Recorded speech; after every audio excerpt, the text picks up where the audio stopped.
بسم اللہ الرحمن الرحیم۔ ایکنالج آف اسلام کے تمام ناظرین کو، سامعین کو السلام علیکم ورحمۃ اللہ وبرکاتہ۔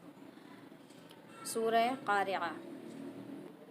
سورہ قارعہ کا تعارف اور تفصیل سے ہم اس کے بارے میں بات کرتے ہیں۔ سورت کے بارے میں ترجمہ قرأت۔ یہ سورت نبی کریم صلی اللہ علیہ وآلہ وسلم پر مکی زندگی کے ابتدائی دور میں نازل ہوئی۔ اس سورت میں قیامت کے حالات بیان کیے گئے ہیں۔ آخرت پر ایمان لوگوں کے اعمال پر سب سے زیادہ اثر انداز ہوتا ہے۔ اس صورت میں بتایا گیا ہے کہ قیامت کے دن انسانوں کے اعمال کا وزن کیا جائے گا۔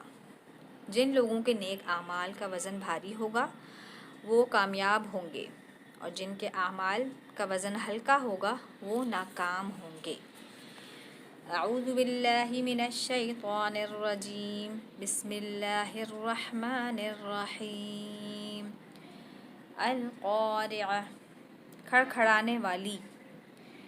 ما القارعہ، کھڑکھڑانے والی کیا ہے؟ وما ادراک ما القارعہ، اور آپ کو کیا معلوم کہ کھڑکھڑانے والی کیا ہے؟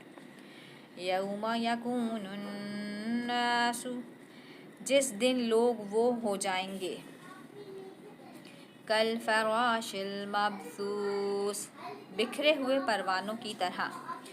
وتکون الجبال کالعہن المنفوش، اور پہاڑ دھنکی ہوئی رنگین اون کی طرح ہو جائیں گے۔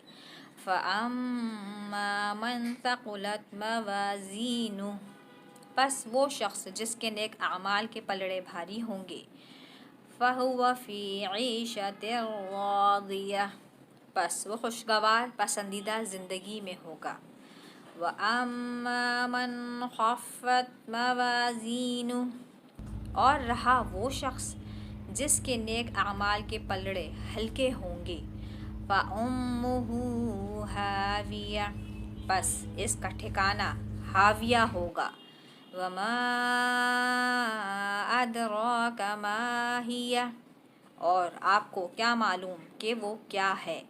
نَارٌ حَامِیَةٌ، وہ بھڑکتی ہوئی آگ ہے۔